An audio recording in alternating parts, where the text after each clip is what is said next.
ඔයා අද උදේට ඇඳගත්ත ඇඳුම තෝරගත්තේ මොකක් පදනම් කරගෙනද?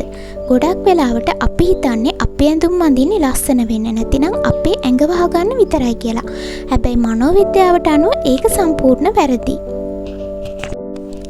ඇත්තටම අපි කට ඇරලා වචනයක්වත් කතා කරන්න කලින් අපේ ඇඳුම අපේ පෞරුෂය ගැන සමාජයට ලොකු පණිවිඩයක් දීලා ඉවරයි. ඉතින් අද අපි කතා කරන්නේ ලස්සන වෙන්න අඳිනවට එහා ගිය ඇඳුම් පිටිපස්ස හැංගිලා තියෙන පුදුමාකාර මනෝවිද්‍යාව, එහෙමත් නැතිනම් ක්ලෝතින් සයිකොලොජි ගැනයි.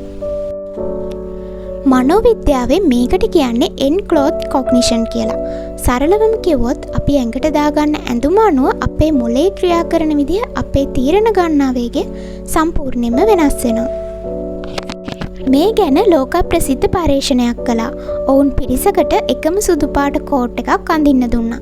හැබැයි එක කණ්ඩායමකටම කිව්වා මේක දොස්තර කෙනෙක්ගේ කෝට් එකක් කියලා. අනෙක් කණ්ඩායමට කිව්වා මේක චිත්‍ර ශිල්පියෙක්ගේ කෝට් එකක් කියලා. ඊට පස්සේ ඔවුන්ට ලොකු අවධානයක් යොමු කරන්න ඕනේ අමාරු ප්‍රශ්න පත්‍රයක් දුන්නා. ප්‍රතිඵලය මොකද්ද දන්නවද? Taman ඇඳගෙන ඉන්නේ දොස්තර කෝට් එකක් කියලා හිතපු අය අනෙක් අයට වඩා ඉතාම නිවැරදි සහ වැඩි අවධානයකින් ඒ ප්‍රශ්න වලට උත්තර දුන්නා. මොකද අපේ මොළය දොස්තර කියන වෘත්තියට බුද්ධිමත්කම සහ වගකීම කියන ගතිගුණ ආරෝපණය කරලා තියෙන්නේ. ඔයාට කෝට් එකක් ටයි එකක් දැම්මම ලොකු බරපතල පෞරුෂයක් එන්නේ, ලිහිල් ටී-ෂර්ට් එකක් ඇඳාම නිදහස් ඇඟීමක් එන්නේ මෙන්න මේ නිසයි.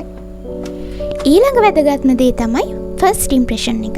අපි සමාජයේදී අලුත් කෙනෙක්ව හමු වෙද්දී ඒ කෙනා අපේ ඇඳුම දිහා බලලා තප්පර 7ක් වෙන කෙටි කාලයක් ඇතුළත අපේ බුද්ධිමත්කම සහ විශ්වාසවන්තභාවය ගැන තීරණයක් ගන්නවා. උදාහරණයක් විදිහට ඔයා ජොබ් ඉන්ටර්විව් එකකට යද්දී තද නිල් එහෙමත් නැතිනම් නේවි බ්ලූ පාට ඇඳුමක් ඇඳොත් සම්මුඛ පරීක්ෂකවරුන්ගේ හිතේ ඔබ ගැන විශ්වාසවන්ත සහ වගකීම් සහගත කෙනෙක් කියන හැඟීම නිතැතින්ම ඇති වෙනවා. සම්පූර්ණ කළු ඇඳුමකින් නිරූපණය වෙන්නේ බලය සහ නායකත්වයයි.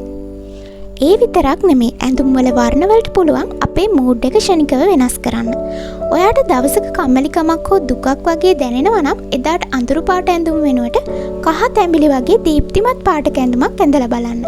මනෝවිද්‍යාත්මකව ඒ වර්ණ වලින් අපේ මොළයට සතුට සහ ශක්තිය පිළිබඳ හෝමෝනය උත්තේජනය කරනවා. මේ ක්‍රමයට මනෝවිද්‍යාවේදී කියන්නේ ඩොපමින් රෙසින් කියලා. ඉතින් ඊළඟ වතාවේ ඔයා ඇඳුමක් තෝරගනිද්දි මේක මට ලස්සනද කියලා විතරක් නෙමෙයි, මේ ඇඳුමෙන් මට අද දවසේ දැනෙන්නේ මොන වගේ හැඟීමක්ද කියලාත් හිතන්න. ලෝකේ තියෙන වටිනාම ඇඳුම වෙන්නේ මිලාදිකම එක නෙමෙයි, ඔයාගේ පෞරුෂය නිවැරදිව සවා තබන ඇඳුමයි.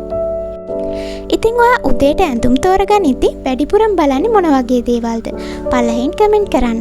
වීඩියෝ එක වටිනවා නම් ලයික් කරලා යාළුවන්ටත් බලන්න ෂෙයා කරන්න. මේ වගේ රසවත් තොරතුරු දිගටම දැනගන්න අපේ channel එක subscribe කරන්න අමතක කරන්න එපා. තවත් වීඩියෝ එකකින් හමු වෙමු. හැමෝටම සුබ දවසක්.